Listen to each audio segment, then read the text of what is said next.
life in itself is not atomistic, if you wish. You can have an atom of meaning, which is God. You can have an atom of physics, which is the smallest particle. You cannot have an atom of life, because life is just the crossroads of meaning and physics.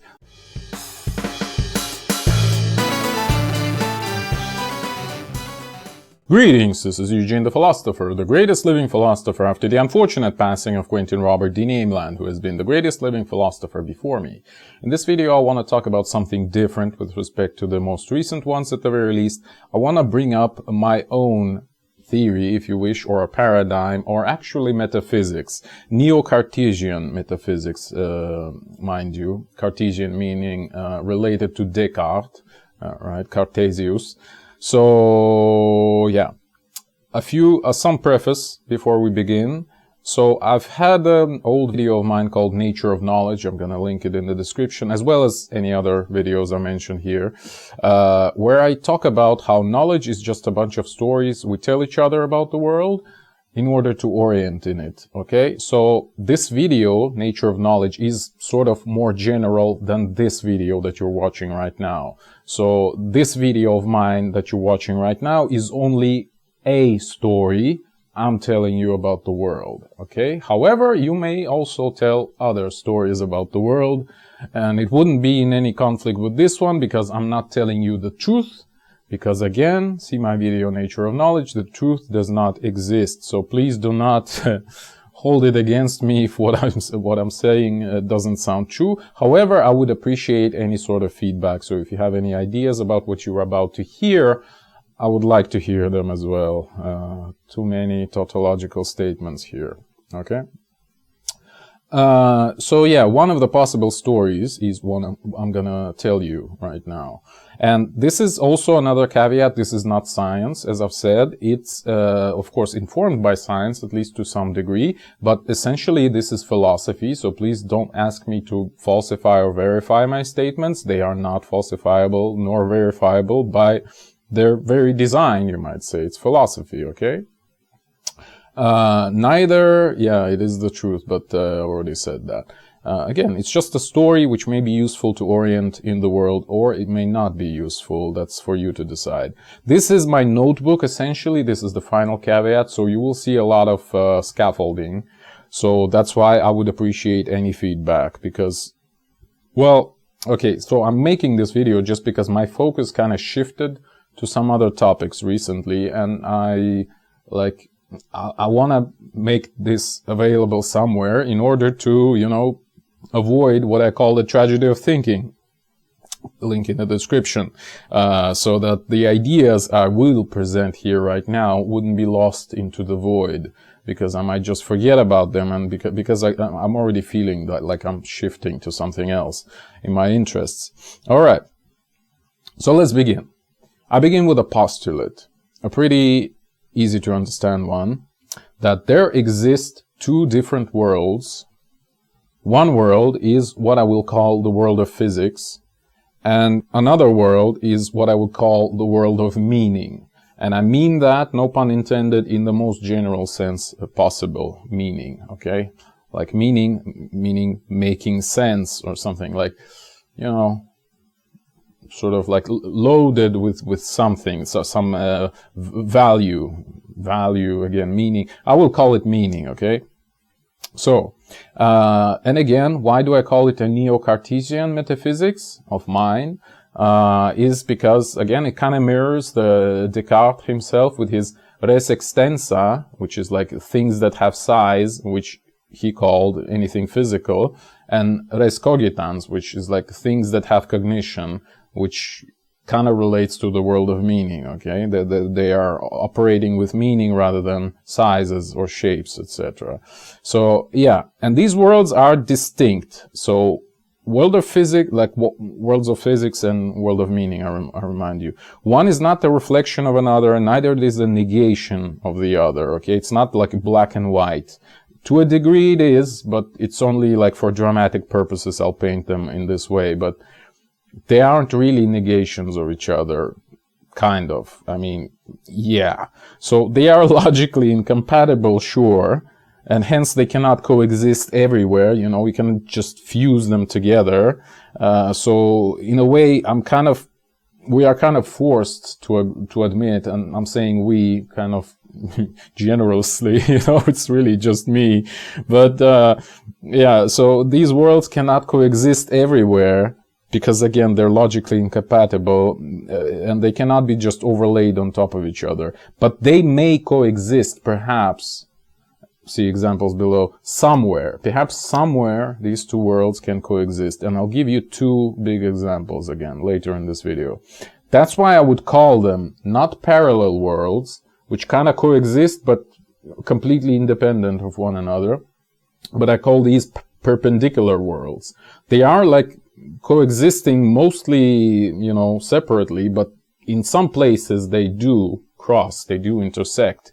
That's why I call them perpendicular worlds, not parallel worlds, which I would say it's probably a new concept. I haven't made a web search. Maybe somebody actually come up with this idea previously, but if they didn't, I wouldn't be surprised because, well, Eugene the philosopher, what are you going to do?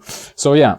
And you may already see that, again, it's not only Descartes who had similar ideas. It's just like a kind of a common knowledge, you know, like we have this dualism between the body and the soul, between like the body and mind and all of that. And yes, it is. So I have to apologize for being so trivial, for sort of rediscovering the wheel, you know, after all those years. But still, a wheel is kind of a useful thing. I think you will agree. And so, I don't know, maybe it's just my way of, again, coming to coping, I guess, with very simple ideas. So look at Plato, who said, again, about the world of ideas, right? So Plato's world of ideas, where, you know, all the imagery and like meaningful stuff resides, is exactly the world of meaning. It's exactly what I call the world of meaning. Or Kant's Dinge an sich, you know, the things on their own, by themselves, which are kind of inaccessible to us, but what we can access is their emanations, sort of, or manifestations. It's the world of meaning, essentially, etc., etc. So pretty much every major philosophy in the world had the same idea, that the world is dual. You know, there is some world out there, inaccessible to us mostly, only accessible to our mind or our soul or something to that effect, and there exists a physical world which is accessible to our senses, and this is exactly what I'm talking about. World of physics, the world of meaning. Okay, so I'm not talking about this religiously or even philosophically to a degree. I'm kind of talking about this in a very mechanistic, semi-physical type of way. That's why I like to call it metaphysics. All right, it's even more like interphysics, but I don't know. Let's just proceed. As you can see, it's all in the process. Like maybe you would appreciate that I'm sharing with you like actually this is kind of the thing I'm still thinking about right now. So it's not some sort of finished narrative. It's just like you know, you're in the, how do you call it, in the workshop of an artist currently, and you see like a semi-finished piece, then there's like certain drawings, etc., etc. So yeah, so the world of physics is inhabited by what? Well, physical bodies, essentially, right? Everything we can perceive with our senses, or some aids to our senses, such as, for example, physical mechanisms, or how do you call it, like any sort of physical devices, okay, which again transform some sort of other signal into the signal accessible to our senses, like a radio, okay, something like that. It transforms radio waves into audible sounds, okay. So right, so let's talk about will to power, this Nietzschean idea, for a little bit. And I think that will to power, so Nietzsche said that it's kind of the main thing in the world, period. And when I've read this book, Will to Power, which doesn't exist, by the way, but it still does, which is curious. I mean, so it's a pretty long story about this book, but anyway. So when I've read it, I was so hyped, you know, I was into physics a lot, already by that time. I was like 16 years old. And I thought, wait a minute. Can we apply this principle of will to power to physical world? Like, maybe we can reformulate our theories in sort of will to power-ish kind of way. And I was thinking about it really a lot, and I was much smarter back then. Like, I was much younger, as you might see, might guess, like more than 2 times younger than now. But I haven't found any clues whatsoever how can you apply the principle of will to power to, like, just matter, roughly speaking, you know, like inanimate matter. And I was, like, really annoyed by this, and I thought that I kind of failed. I was a Nietzsche believer, if you wish, so I thought Nietzsche had done everything correctly. Yeah, sure. It means I'm doing something wrong if I cannot apply it to regular matter. But now I'm pretty convinced that it's actually the expected result. You can't actually apply this idea to regular physical matter because will in itself doesn't have a physical connotation. So now I just don't see how one can describe physical behavior, meaning behavior of physical systems, in terms of meaning. And I repeat, will is something that exists in the world of meaning. Okay, will has evaluation of stuff. It has opinions about stuff, and opinions is the world of meaning, essentially. Opinions do not exist in the physical world. Opinions are not physical bodies. Values are not physical bodies. Judgments are not physical bodies. Like I already said, opinions. Ideas are not physical bodies. Okay, so it's all in the world of meaning. All right. And by the way, I did not finish my previous segment. I've said what exists in the physical world, right? These are physical bodies. What does exist in the world of meaning? Well, it's everything that exists but is not a physical body. And you might ask, well, what is that? Well, it's exactly ideas and concepts, including, and here we need a drum roll. I would not make it though, because I'm going to be copyright striked again. Including things like God, for example. God exists, and God exists in the world of meaning, alright? If you think that God does not exist, look at how much stuff has been done in the name of God, as if God existed, okay? Okay, we'll return to this issue later, but let's just say God exists, but it exists in the world of meaning. So does the devil, so do demons and angels and spirits. And again, ideas and concepts such as like democracy, economy, government, personal rights, things like that. They all exist. These are like actual entities, but they do exist in the world of meaning, alright? They do not exist in the physical world, neither of them. Neither God, nor devil, nor democracy, nor transgenderism, if you know what I mean. These all are entities from the world of meaning. Some of them. Okay, never mind. Alright, so, will to power. I don't see how you can describe the behavior of physical systems in terms of will to power, because again, will to power is also an entity from the world of meaning, not the world of physics.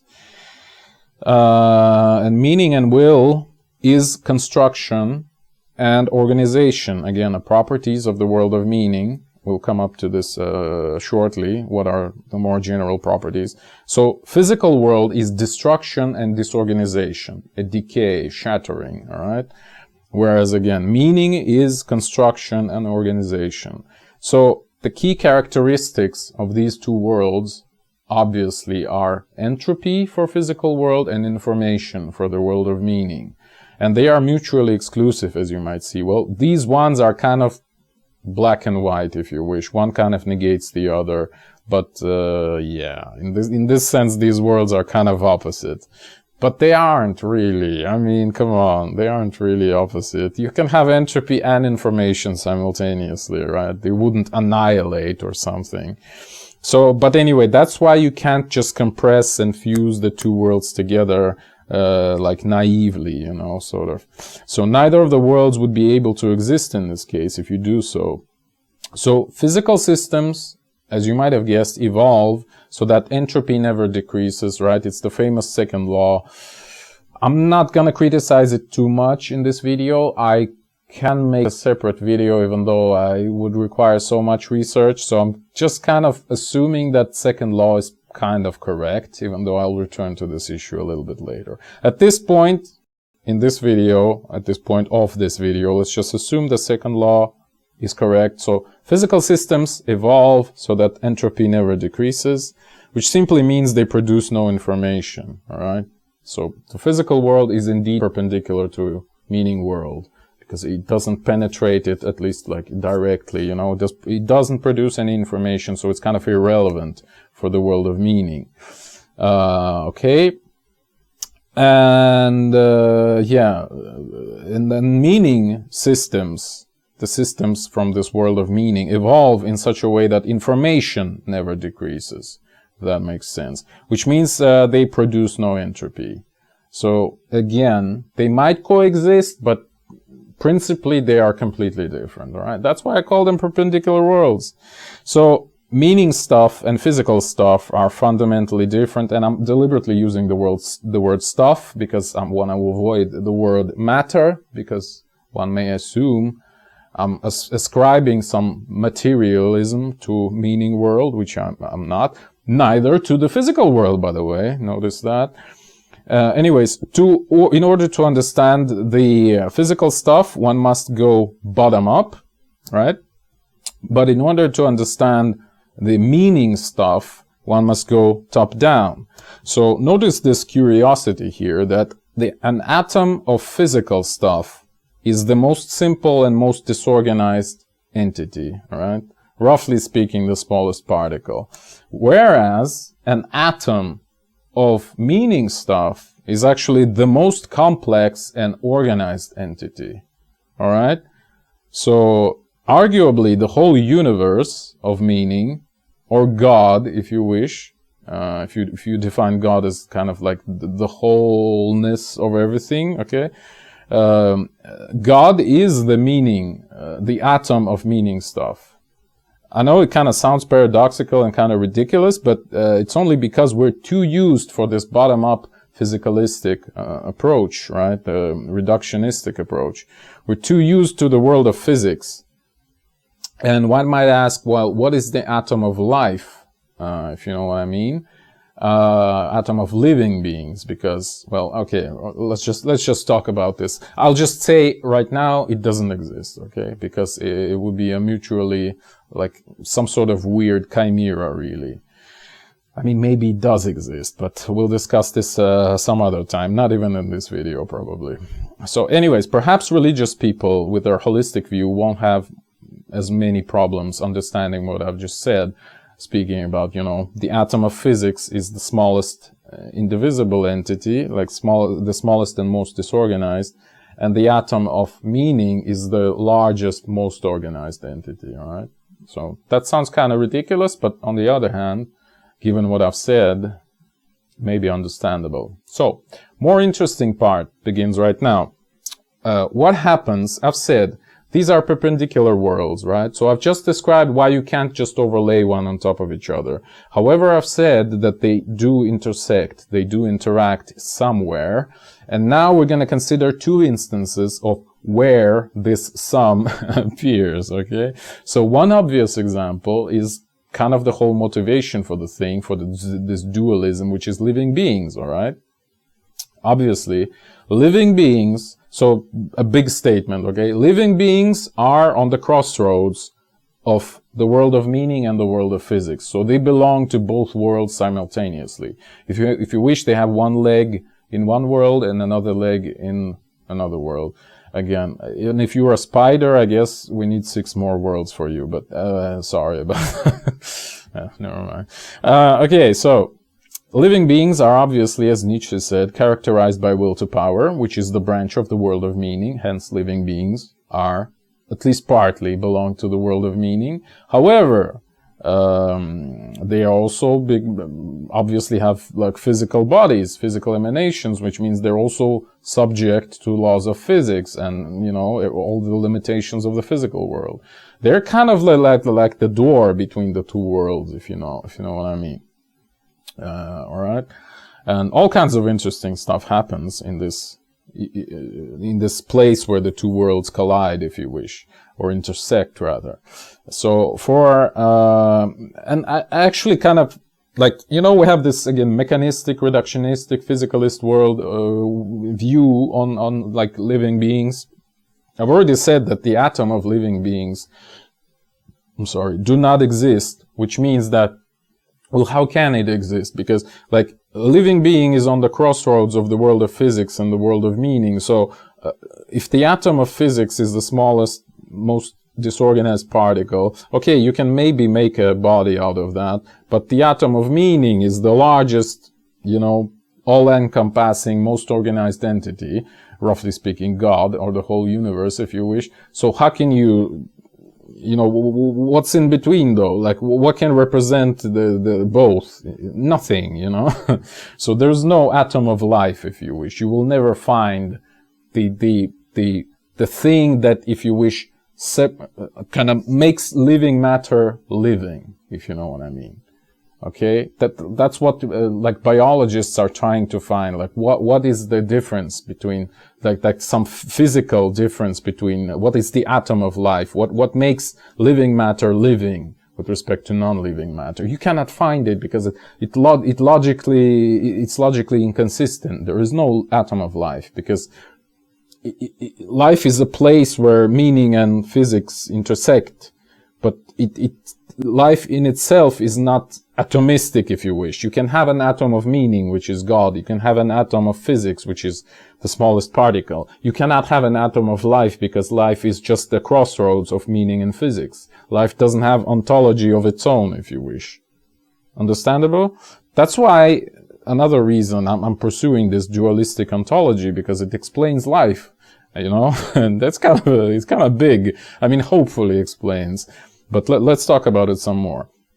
I have this thought experiment for any of those of you who are like physically oriented, who also think reductionistically. So the thought experiment is such. It's completely like just, again, this Gedanken experiment style, right? You cannot actually make it.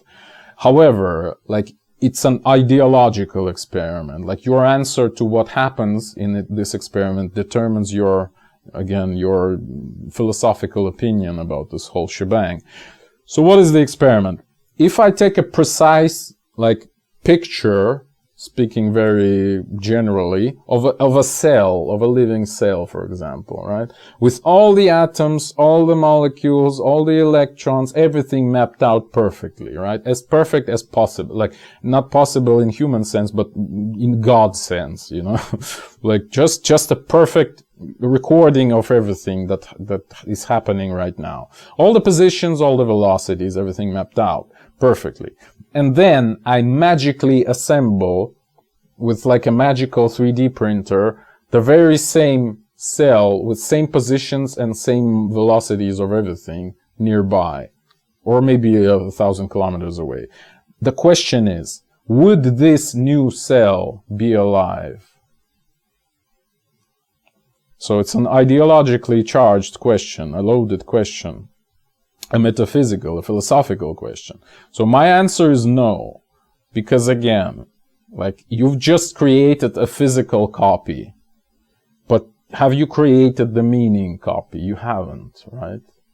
So no, it wouldn't be alive, but your answer might be different. So it would indicate your position in this argument.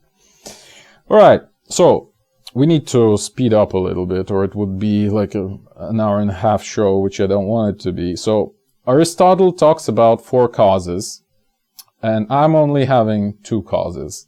All right, I have the efficient cause or causal cause of Aristotle, which is materialistic. It's like a diverging lines from a single point in the past. All right. So a ball hits another ball and it flies away. This is the efficient cause.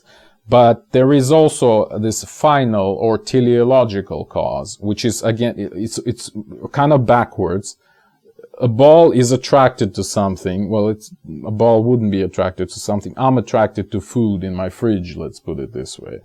This is the final or teleological cause. The food in the fridge causes me approaching it, okay? So, and this cause is meaningful. It's like converging lines into a single point in the future, like a light cone backwards, if you wish. So yeah, so the first cause, which is efficient or causal, causes matter to spread, and that's why it increases entropy. The ball hits a bunch of other balls and they fly apart. Entropy increases, right? Something like that. But the second cause, the teleological, where things converge to their goals, it causes matter, or, well, okay, stuff, as I've said, to accumulate. And thus it decreases entropy, it increases information, all right? Yeah. Let's talk about magic, literally, for 20 seconds or about so.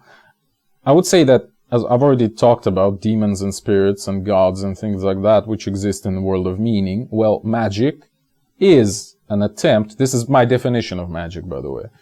Magic is an attempt to influence the physical world through the world of meaning. Something like that. And there is a really good movie. It's a horror, technically, but it's not very scary. But still, I warned you, it's a horror movie, which is called Skeleton Key. The main idea of which, basically, is that magic only influences those who believe in it. But it does. That's the most important part. That's, oh, by the way, placebo effect, right? The world of meaning. Nocebo effect. The world of meaning. Demons exist. The God exists. I mean, as long as you believe in them, all right? As long as you have this meaning in your life that God exists, then God certainly exists. Because, again, God is somewhere out there in the world of meaning. You may reach out for him, or her, or it, or they, you know, or you may not. Like, it's your choice. Like, whatever you want to think about it. Okay, let's go further into second example of the intersection of the world of physics and the world of meaning. That would be gravitational systems. So they are really funny. I mean, it's a bit of a hypothesis of mine at this point that gravitational systems represent such an crossroads, such an intersection, but I think there's way too much evidence that they do. For example, they demonstrate a really peculiar property in the world, in terms of physics, as negative heat capacity. Okay, so you heat the gravitationally bound system up, and its temperature actually drops. The particles start to move slower. Okay, so you have a body in a circular orbit. You give it more velocity, so you give it energy, and like it goes into a higher ellipse of an orbit, so it moves much slower, actually, on average at the very least. So yeah, and it's called the gravithermal catastrophe, right? So it's negative heat capacity. You give it energy, its temperature drops. Like, what the hell? It already doesn't look normal. So maybe some funky stuff with entropy is happening as well, right? And with regards to that, there is always also a peculiar stuff about spin. Like spin of, rotation in general, which is ubiquitous in gravitationally bound systems specifically, okay? So I've had a question once, like, why is stuff spinning everywhere? Like, it looks weird. And my, poetical answer was, well, just, you kind of have to move, but if you don't really want to go anywhere, then your motion would be circular. Like, you're moving, sure, but you're not going anywhere, you know? Just walking in circles, literally, right? Okay, so this is why stuff is spinning.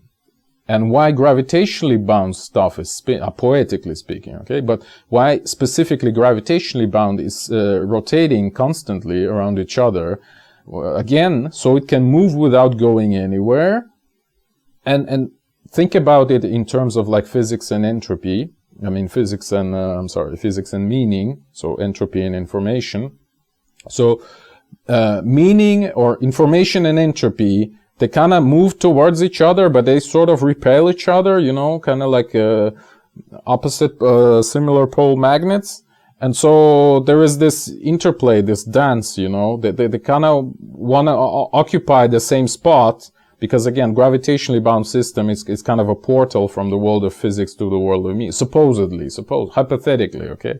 I'm pretty sure about living systems. I'm not so sure about gravitationally bound, but I'm giving you arguments in support of this idea, alright? So, meaning and entropy, they move towards each other, balancing each other out. So they have to move somewhere, but they really can't, because they prevent each other from doing anything, okay? So the only thing left is to just kind of tangentially, again, perpendicular worlds, right? To just kind of rotate around each other. So you have acceleration towards the gravitating body, but you don't want to go there. You actually kind of want to go outwards, but you can't as well. So you just go tangentially, right? So your velocity is tangential to your acceleration. So you just circle it, right?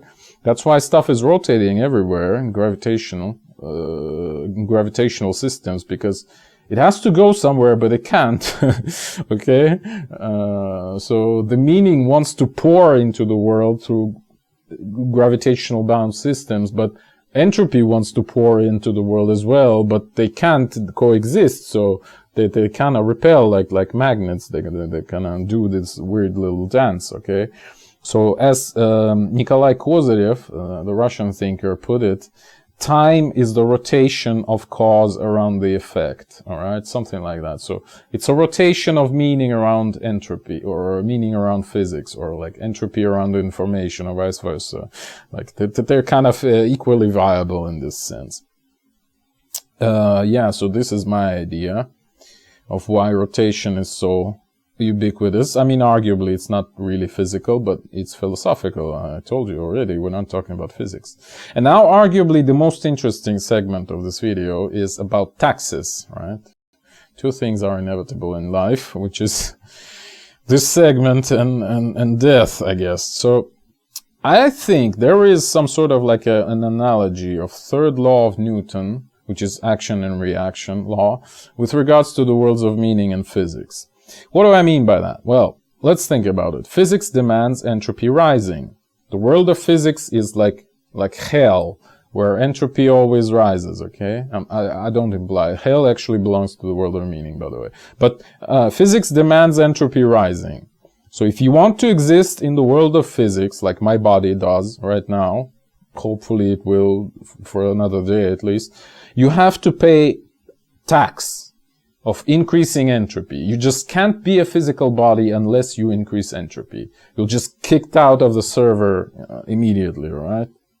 Therefore, anything that wants to manifest in the world of physics would want to have an entropy machine with it.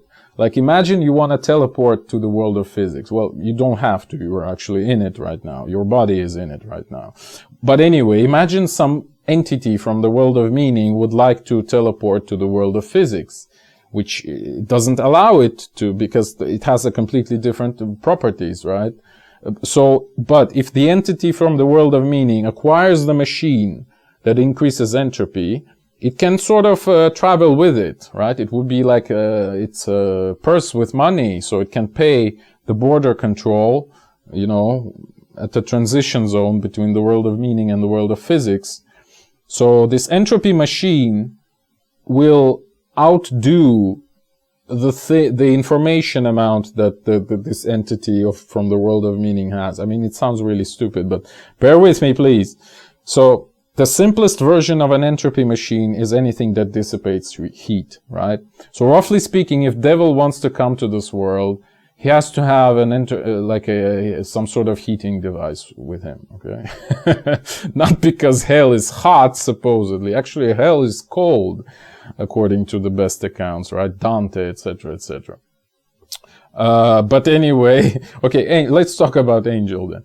If an angel wants to appear in the world, he would have to carry some sort of big heating machine to dissipate a lot of heat and produce a lot of entropy. Maybe that's why when people see angels, I mean, all of it in thick air quotes, they see like a lot of light, right? Because it's a black body radiation, a lot of entropy. That's the only way the angels can manifest in physical world. I don't know about that. Again, remember stars, black body radiation, maybe stars are angels or something to that effect. Again, gravitationally bound as well. So, yeah. Kind of like a portal to the world of meaning. Anyways, from the physical world. What was I talking about?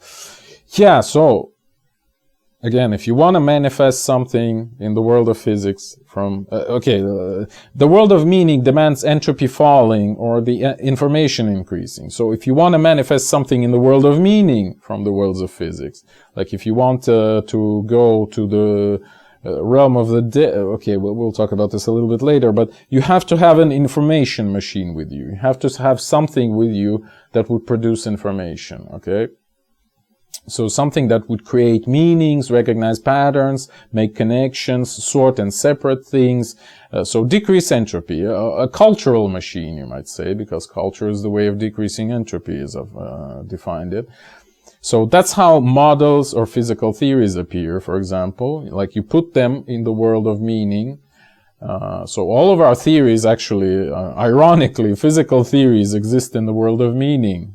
Just like angels and devils do, okay? So there are no laws of nature or laws of physics, for that matter, in nature itself, and it's kind of funny. And if by nature you mean physics only, okay? The world of physics. Okay, so the third law of Newton says that in order to move to the world of meaning, this rendition of mine, of such, says that in order to move to the world of meaning, you have to sort of like push against the world of physics, and vice versa, okay? So action equals reaction. To deliberately decrease entropy in the world of physics, you have to deliberately increase it as well, in the same system, in fact. So in order to manifest some meaning in the world of physics, you have to have a heat dissipation machine with you. And I wonder actually how it works in the world of meaning. So apparently, I assume that one would have to pay tax of increasing information for entering the world of meaning, if you want to increase entropy there, you know. So I actually remember, you know, Baldur's Gate 3 is now on the verge. I still haven't played it. I'm still kind of, you know, delaying my pleasure. But in Baldur's Gate 1, there is like a city called Candlekeep, where the protagonist lives in at the beginning, actually. So this city is like a big fortress, actually, with a huge library, like the biggest library in the world or something. And the condition to enter this city, again, it's a big fortress, like heavily guarded. The condition to enter it is to donate like a very rare book to its library. Okay. So it's kind of the world of meaning, you know. To enter the world of meaning, you have to donate a lot of information. Because they know that you, as a physical entity, you will increase entropy there. So the police of the world of meaning wouldn't allow it. They would just kick you out immediately, right? So you have to actually have the information production machine with you. And then or like a huge stack of information that you can like throw into them every time you produce a little bit of entropy in their pristine world, of negentropy, if you wish. Anyways.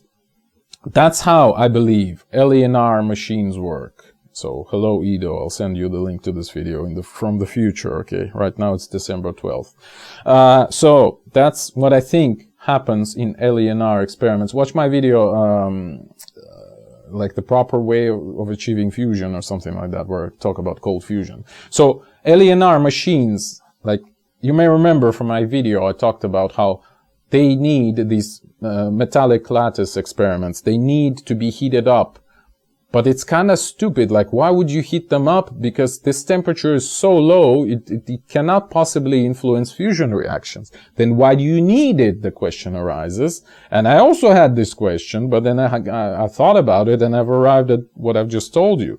So I believe that this is exactly that, what I've just told you. Fusion reactions manifest decrease in entropy, increase in information or order, right? So in order to smuggle this into the physical world, you have to have an entropy machine with you, because physics don't like decrease in entropy. You have to mask your decrease in entropy due to fusion with increase in entropy because of heat dissipation. I think that's what is happening. That's why we need to heat up our electrodes. Okay, in order to fusion, in order for fusion to appear. Because again, the world of physics doesn't tolerate decrease in entropy. So we have to increase it artificially around our fusion reactions. Otherwise, the fusion reactions wouldn't go in the first place. We have to pay the tax. Okay, and that's how our brains work, arguably, like, and our bodies in general. They're just the giant heat dissipation machines that allow us to smuggle meaning, to smuggle structure formation into the world where these are not viable, ultimately, okay, the world of physics. It doesn't tolerate structure formation. And brain is really only a cloaking device, if you think about it. It's not a thinking machine even. It's just a cloaking device mostly that allow us to smuggle, to smokescreen, to manifest meaning in the world despite its strict border control of entropy police, you know. Like brain is the third organ actually in terms of a third tissue rather, in terms of like energy consumption per unit of mass. Right? Like kidneys and heart are the first, then goes the brain. And with respect to like, you would think, okay, I'm pulling weights, you know, I'm consuming a lot of energy. No, you know, your skeletal muscle consumes like 20 times less energy than your brain per unit of mass, I repeat. And I'm not sure. I mean, of course, if you have a lot of muscle mass, then it might, you know, in relative, never mind. So, a couple of finishing thoughts. I've had some sort of symmetry hypothesis about this. So, and then like we're already in the pure scaffolding area, okay? So, just hypothesis land. And again, I would appreciate your feedback. So, symmetry hypothesis, what am I talking about? Is the sum of entropy and meaning a constant value? That's what well, I mean, if you take them with different signs, strictly speaking, in mathematical terms, right? And it's a question. Another question is it so for an isolated system, right? What is an isolated system? Do they even exist in the first place? These are all good questions. They're still kind of, you know, I still have to think about them and how to integrate all of that into my metaphysics. And think about it in this way. The wall itself, the wall with which we surround our isolated system, in air quotes, the wall itself creates unnatural conditions. So can we claim that the walled system behaves like a normal system? I'm not sure we can, okay? What is a system in the first place? Can we isolate anything? Okay, these are all good questions. So the isolated systems, the walled-off systems, may be perfectly physical, because that's what we usually look at in physics, right? But perhaps they reduce the possibility, this walling off, reduces the possibility for the worlds to interact properly. What do you think about that? That might be, you know, the case. Because, again, now we're finally returning to second law. Entropy of a closed system increases. Sure. Actually, I'm not sure, but let's run with it, okay? But what closes the system? Let's think about this. It must be some sort of boundary. By the way, watch my video, Logical Cosmology, where I argue that the universe cannot have a boundary, alright? So, there is some sort of boundary around an isolated system, or closed system. Shouldn't there be? Either physical or conceptual boundary, if you wish. But isn't the existence of boundary in the first place, isn't it the way of organization and therefore decrease in entropy? Let's think about this. Isolated system, which means stuff, border, other stuff. But this is the way of organization, of decrease in entropy. We have system only here, not anywhere else. So it's already decreasing entropy, the very existence of this wall. Because stuff from here cannot mix with stuff from out there. Stuff from out there cannot go in. It means the very existence of isolation of the system decreased entropy everywhere else, didn't it? I want you to think about, I think it kind of kills the second law, doesn't it? And it's such a simple idea. Okay. So a closed system is inherently in some sort of entropy debt, if you wish. It has to repay entropy because it's already closed. Like, it's already organized because it's closed, you know? So we donate some meaning by closing the system. We donate the meaning into the world, by closing the system. And thus, we are reducing the entropy, like technically perceiving this as a system and giving it all the appropriate connotations that, you know, already exist in this very act. So later on, the system, which is enclosed already, repays this debt by balancing out the previous meaning that we have produced by closing it. So it has to accumulate entropy because of that. So this is a big, actually huge problem for second law of thermodynamics, I believe. And I haven't seen anyone talk about this at all, which is a big shame, I believe. Anyways, we also have Mach's principle, okay, relational mechanics by André Assis, which is kind of brilliant, I would say, which basically states, I mean, of course it's a principle, it's philosophy, but then again, we're dealing with philosophy right now, so why wouldn't we mention this? So Mach's principle essentially states that you can't close any system at all, which incidentally also contradicts everything I just said about my argument against second law. But in Mach's principle, it just means that the second law's premise is never fulfilled, okay? So it doesn't apply. Or anyways, now pure scaffolding. I still have to deal with time, like how does time pass in the world of physics versus the world of meaning? Also in their intersection, like I can envision various different possibilities. I'm currently reading, again, Nikolai Kozyrev, who I've already mentioned here, who is like a guru of the theory of time.